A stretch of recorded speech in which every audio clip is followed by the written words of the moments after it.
какво са ходили с шеф, кажа как се инсталира Clownfish. Пробудите в Google.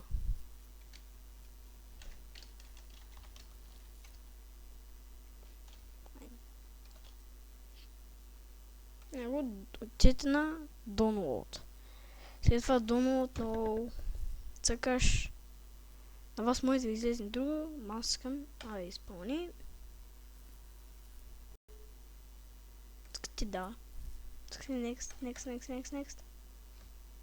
Тън. Чакаме. И пак искате next. Finish. След това отидете в Skype. Чай за някой тук отгоре трябва да излезе на нещо. И който знае как се го инсталира, сигурно няма да му е било интересно, ама бай на всички.